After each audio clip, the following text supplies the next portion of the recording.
Today I'm doing a top 5 for RPGs that nobody has really actually played, or not to say nobody's played, but the majority of people skipped it, didn't really think about, kind of flew over a lot of people's heads, and I'm trying to take a couple of games from each kind of generation, because if I pick just one generation, it's kind of easy to center on PlayStation 1, PlayStation 2, PlayStation 3, Xbox 360 generation. So let's take a few from each generation. And to qualify for this, it basically is a game that didn't really seem to capture much attention towards the majority of gamers, and on top of that didn't sell well, so that excludes games like Final Fantasy, but also isn't really talked about behind the scenes games such as Grandia and Legend of Dragoon, where it might not be big to just general gamers, but is obviously big in the RPG community. So here we go, we're going to talk about 5 games in my personal opinion that were actually pretty good, but really never ever talked about.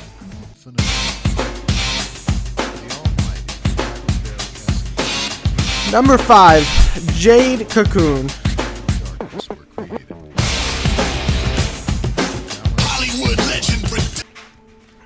Remember in 1999 when the craze was capture a monster, train it, and be basically the best you can be? Pokemon, Digimon, and you know, a bunch of other spin-offs. Jade Cocoon was kind of like that first 3D idea. You would go into the world and collect these bugs, and they would evolve, and not just bugs, but you could capture these monsters. They would evolve and become your team on the battlefield, and it was a turn-based RPG. It wasn't amazing, but it was a really cool idea, and it was one of the first fully 3D games to kind of give you that option of what Pokemon and Digimon were giving you, but on the PlayStation 1. So it definitely holds this kind of special place in my heart, and I always hope for another one. And I've heard rumors that there is a Jade Cocoon 2 coming out, or there was, or there is, I don't know. But either way, Jade Cocoon, the first one, was definitely an interesting concept, and it looked pretty damn cool.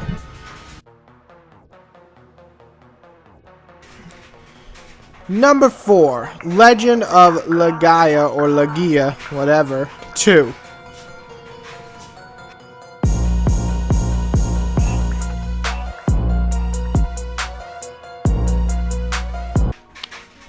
The first one in this series actually generated a pretty positive reception from most people on the PlayStation 1. It was an RPG that kind of let you make your own combos. You know, press X, square, triangle, circle to create all different types of combos. And number 2 carried that over, except that you can actually master combos to the point where you wouldn't have to memorize them or click them. You just click this simple command and they do it for you. This game wasn't phenomenal in the story department. Actually, it was pretty bad in the story department, despite having a kind of cool twist at the end or midway point, but it was the combat system that made it really fun. Trying out new combos and stuff was really cool in my opinion, and mix matching it is always a cool option, because a lot of RPGs on the early PS2 days or PS1 days were basically click, attack, and then pick an attack. So it was different and some unique for, you know, it was one of my first PS2 RPGs, so it was unique for its time, and I definitely would have recommended it back then, and I still enjoy it for, you know, what it did today.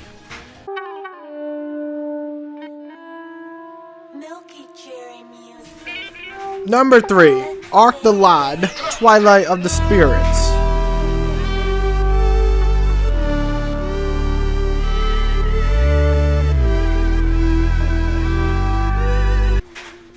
So here's another PS2 RPG that seemed to either just be ignored because people hated it, or just nobody paid attention.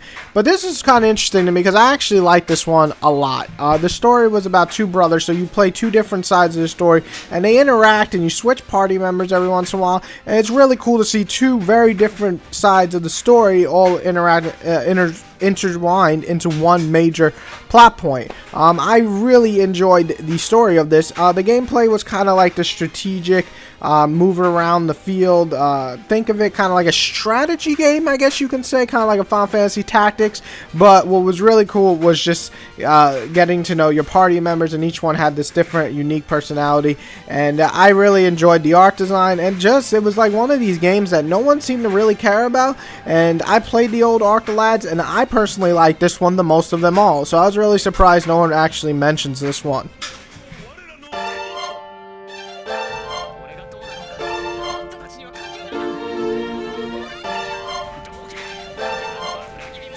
Number 2, Magna Carta 2.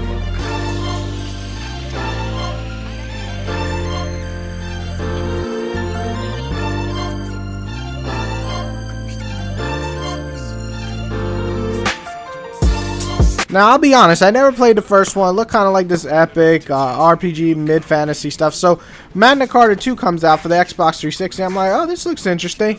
Gameplay is very similar to Final Fantasy 12. I know a lot of people don't like that one. However, it is my favorite Final Fantasy. So, I was like, why not? Let's give it a shot, right? And I really, really enjoyed this one. The story was a bit cliche at times, but I thought it was really cool because the characters did things that you wouldn't expect. Not to mention, he was just a badass Super Saiyan. He would go Super Saiyan at points, not knowing what he was doing, and just slice and dice. I mean, it was the amnesia story where he forgets who he is and blah, blah, blah. But as you learn, it's a pretty cool twist, I thought.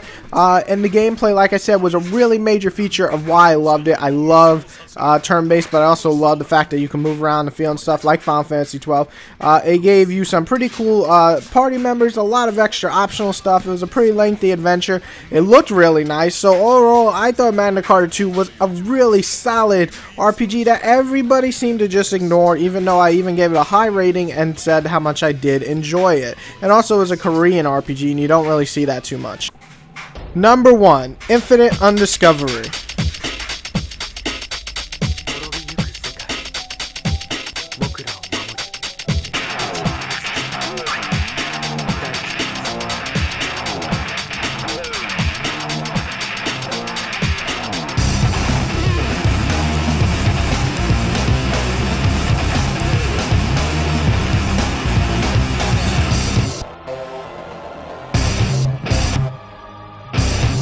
Now, I know this game gets a lot of flack, and I really don't know why. I guess because IGN just said it wasn't as good as other RPG, or GameSpot said blah, blah, blah. I don't really understand why. I guess the voice acting was definitely a lot to be desired, but the story itself was hardly bad. I actually really dug it, and I really enjoyed the fact that it didn't hold back things that, like, in an RPG, you expect him to fall in love with someone, but of course, if the woman's in danger, he's going to save her. And spoilers, because nobody's actually going to go back and play a 2006 game, the woman that he falls in love with dies. I'm like, what the fuck? He cannot even get in time to save her, and it's pretty cool that it takes chances. On top of that, towns just get demolished, and you don't really see that in RPGs. In a couple you do, but not in the majority. And I thought it was just really cool because it had this really dark tone. Even though the main character was like a little kind of like a wussy character, he became a man at the end, probably because he got laid at the end, but he became a man at the end, and it was really cool. And the fighting system was what you expect from Tri-Ace: quick, fun, and exciting. I personally really dug the game. It was a little bit on the short side, but it definitely qualified, in my opinion, for an RPG that every RPG fan should at least try and see if they enjoy. It's like one of my #1 underrated RPGs out there, just for the story, art design, and gameplay alone. So that is my top 5 RPGs that nobody has played or heard of, and I would love to hear your top 5 or top 10 RPGs. It could be from PC, PlayStation, PlayStation 2, Xbox, Xbox 360, whatever system, and these are my top 5, and yeah, leave a comment. If you have some RPGs on the PS3 that you thought were pretty good but no one played, list them below, because I would be interested in trying them out, and everybody have a wonderful day.